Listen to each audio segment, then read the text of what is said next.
Bom, hoje é terça-feira, 8 de junho, é de São João lá pelo Nordeste, hein? Podemos dançar um forró lá. Eu estou aqui com o Paulo Pena e eu vou pedir inicialmente, Paulo, que você se apresente. Nós estamos aqui na abertura do Renastão, você é um dos convidados do encontro. Antes de falar sobre o tema que você está convidado hoje a desenvolver, eu queria que você fizesse uma breve apresentação. Paulo Pena, é uma alegria te ver, estar contigo aqui. É uma alegria também, Gabriel. É uma honra estar sendo entrevistado por você. Paulo Pena, eu sou professor titular aposentado da Faculdade de Medicina da UFB, professor permanente do programa de pós-graduação, mestrado e doutorado em Saúde, Ambiente e Trabalho da Universidade Federal da Bahia. Portanto, pesquisador e atuei no campo, tanto especificamente da medicina do trabalho, numa perspectiva da medicina do trabalho para o trabalhador, quanto na saúde do trabalhador, em serviços, pesquisa e extensão. Pena, eu queria que você comentasse. Você está convidado para desenvolver o tema 40 anos de saúde do trabalhador. Quem diria? Temos uma história aí, já muitos progressos, muitos desafios, de vez em quando levam uma trauletada. Mas eu queria que você comentasse um pouco como é que você pensa desenvolver esse tema, quais os principais aspectos que você escolheu para destacar. Isso. É verdade, o tema tem uma história impressionante e me deram a missão de falar sobre as 5 conferências nacionais de saúde do trabalhador em 15 minutos. É um desafio de 5, alguns aspectos que eu considero essenciais durante esse processo. Participei da primeira Conferência Nacional de Saúde do Trabalhador, há 40 anos atrás, como delegado institucional que eu coordenava o Programa de Saúde do Trabalhador na Bahia. E essa conferência, ela foi constituinte do campo da saúde do trabalhador no Brasil. A 8ª Conferência Nacional de Saúde foi realizada também há 40 anos, 6 meses antes da Conferência de Saúde do Trabalhador. Ela teve 5 conferências setoriais, dentre elas a saúde do trabalhador, que foi uma conquista para a área, uma conquista para esse campo nascente, ou seja, mostrou a importância para a construção, para o movimento de reforma sanitária e a construção do SUS, da área da saúde do trabalhador. E essa conferência, assim como a 8ª conferência, definiu um modelo de saúde universal para a população brasileira, né, que veio resultar no SUS. A primeira conferência também teve a tarefa de definir um modelo, a proposta da construção de um modelo, um sistema único de saúde do trabalhador no serviço público, no SUS, que era algo original na esfera internacional e na própria saúde do trabalhador, porque antes nós tínhamos basicamente um modelo da segurança e medicina do trabalho, do Ministério do Trabalho, e o modelo previdenciário também. Então, a ideia era transferir essas estruturas, não todas, mas as essenciais, para o SUS e, ao mesmo tempo, construir um sistema no SUS. Uma tarefa, uma proposta, portanto, inovadora e, ao mesmo tempo, extremamente desafiadora. Você destacou, então, esse caráter instituinte da primeira conferência. E em relação a as demais conferências? As demais conferências, eu vou destacar o papel central de cada uma delas. A segunda conferência, ela já estava institucionalizada no SUS, a estrutura, né? E ela teve a tarefa principal de iniciar o processo de construção de uma política nacional de saúde do trabalhador no SUS e estabelecer perspectivas de unificar as ações de saúde do trabalhador no SUS, que estavam dispersas, mas também essa segunda conferência ela foi pós-constituinte. Então, a Constituição não deslocou atribuições importantes do Ministério do Trabalho para o SUS, como a inspeção, fiscalização das normas de segurança, dos SESMITs, né, de Serviço de Segurança, a Fundacentro, que a ideia na primeira conferência era vir para o SUS, enfim.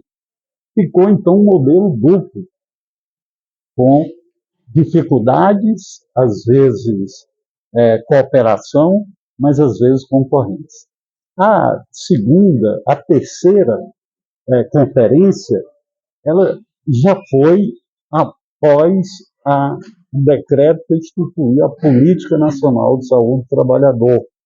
Então, foi a conferência da institucionalização dessa política e já com a RENAST organizada. A quarta conferência, o destaque foi a ampliação da área, né, para uma perspectiva de universalização das ações de saúde do trabalhador para áreas até então não discutidas no âmbito do trabalho formal.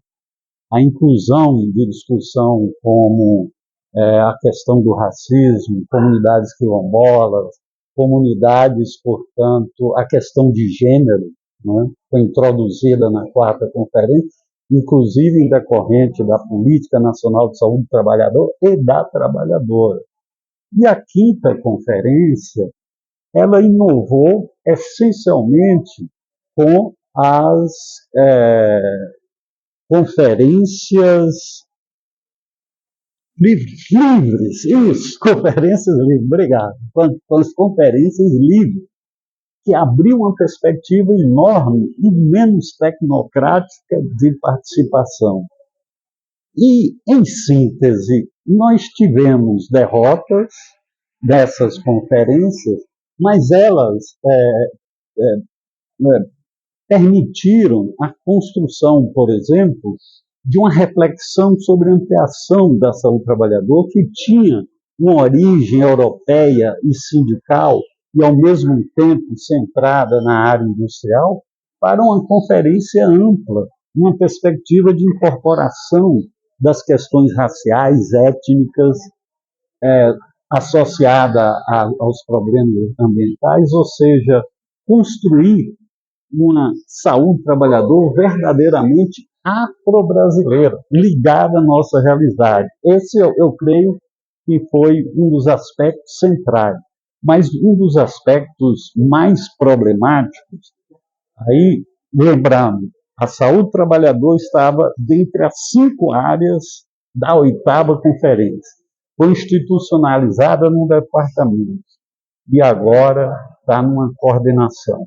A estrutura de governança inferior, ou seja, uma perda real de poder diante de uma gravidade das questões de desafios enormes, com a precarização extrema, uberização, o aumento exponencial das doenças mentais, dos transtornos mentais relacionados ao trabalho, do aumento exponencial da sua área incrível, dos acidentes de trabalho, Alberto, principalmente entregadores de mototaxistas, de motociclistas, um aumento exponencial também, ou seja, aumenta os desafios, e, ao mesmo tempo, a governabilidade é reduzida no âmbito do Ministério da Saúde.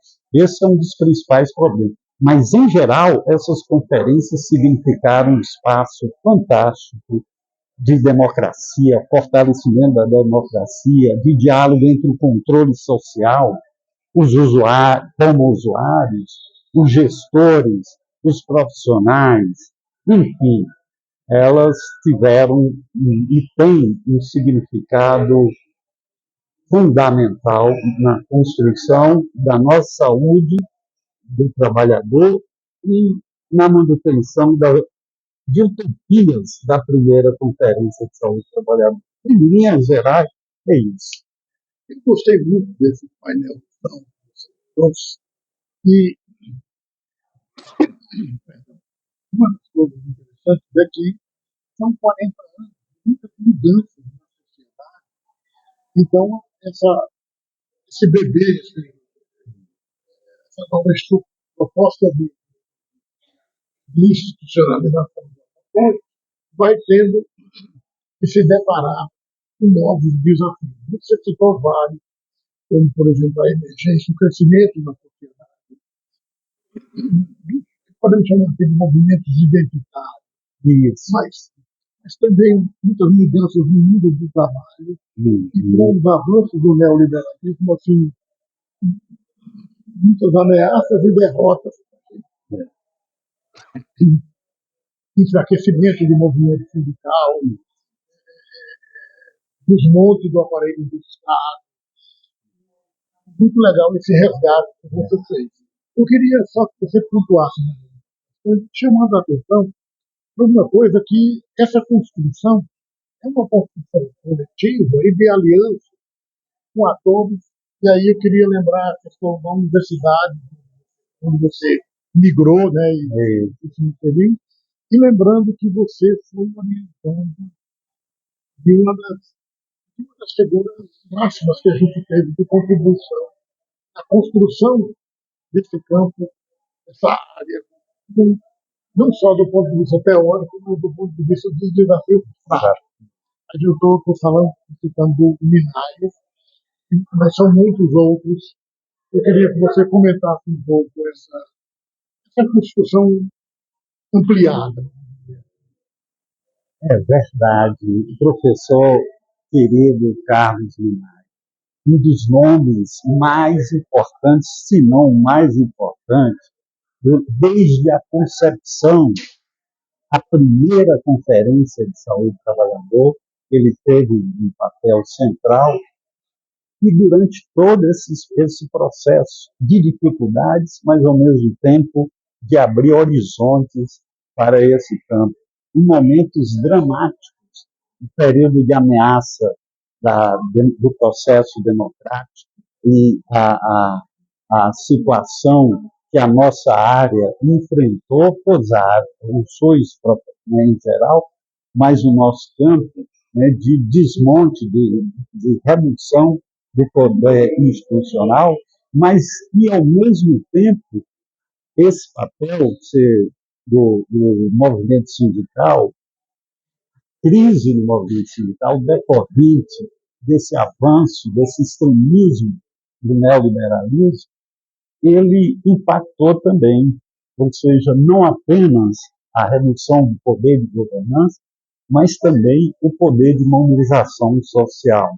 E a nossa área tem esse vínculo matricial com o movimento sindical. Então, isso refletiu na perda da capacidade de intervenção institucional na área da saúde do trabalhador. Agora, Hidalberto, em relação à academia, o que nós observamos durante esse processo, no outro estudo que nós fizemos na revisão da literatura, com Tânia Araújo, um crescimento enorme das pesquisas nessa área. Em todas as áreas, em todos os centros de pesquisa da Fiocruz, da universidade em geral, principalmente São Paulo, Rio de Janeiro, Minas, contribuições da Bahia, do Rio Grande do Sul. Ou seja, há um crescimento, nós verificamos um crescimento das pesquisas no campo da saúde do trabalhador, variando em função das prioridades, desde o início centrado na indústria, depois a ampliação do setor serviço e o trabalhador rural, e agora período terrível da pandemia, mas assim com produções importantes nesse campo. Então, creio que na academia não, né, pelo que eu tenho visto, houve, durante esse processo, um crescimento da produção científica na área da saúde trabalhadora. Eu acho interessante que, dentro desse crescimento, uma coisa interessante foi como que,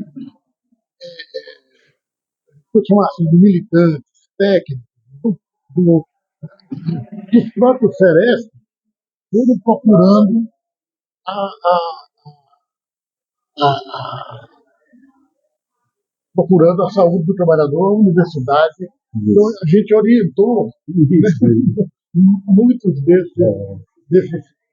parceiros de luta institucional, muito, muito legal. E uma outra coisa que eu queria destacar era que você falasse um pouco mais. Então, é como que, de repente, os serviços constituídos das universidades vão recebendo demandas e vão enxergando temas de estudo que, lá no início, quando a gente falava de introduzir a saúde trabalhadora no SUS, a gente não antecipava. E aí, você, por exemplo, tem esse trabalho com marisqueiras, com mulheres, o povo das águas, Das águas, e tantos outros, né? O informal mesmo era uma coisa que a gente não imaginava, mas a vida jogou no colo da gente. Toma que o filho é teu, se vira aí. Exatamente. Acho que a universidade tem essa função de ampliar o espectro de ação em termos de estudos, pesquisas, no âmbito da saúde do trabalhador, porque a saúde do trabalhador é algo gigantesco. A população economicamente ativa é de 104 milhões de pessoas neste país. Então, isso abre um espectro que a Política Nacional de Saúde do Trabalhador e da Trabalhadora propôs de uma universalização que abrange o setor formal. O setor informal é tão grande que há diversas categorias. Por exemplo, pescadores artesanais, 1,5 milhão nessa categoria. Agora, outras áreas emergentes em função da uberização do trabalho, por exemplo, quase 2 milhões de trabalhadores, entregadores por aplicativo. Então, a universidade ela tem esse papel quando ela está inserida nesse processo de produção de conhecimento compartilhado e participativo, não só com os sujeitos trabalhadores, mas também com os serviços, sobretudo os serviços da RENAST, da área da saúde trabalhadora. Então, acho que a universidade tem essa liberdade maior de procurar novos campos e, com isso, colaborar nesse desafio gigantesco. 104 milhões da população economicamente ativa, sem falar nas realidades extremamente precárias, ainda trabalho análogo à escravidão, trabalho infantil persiste, enfim, é um desafio enorme e a universidade, acho que permite contribuir com essa ampliação do espectro. Para a gente concluir, eu vou brincar com o que você falou. Você falou assim, pedido para em 15 minutos ter falado em 5 anos, 5 conferências para falar de saúde do trabalhador. Então, te pedindo para se virar agora também nesse final. Você fica à vontade para comentar o que você gostaria de comentar, essa mensagem final.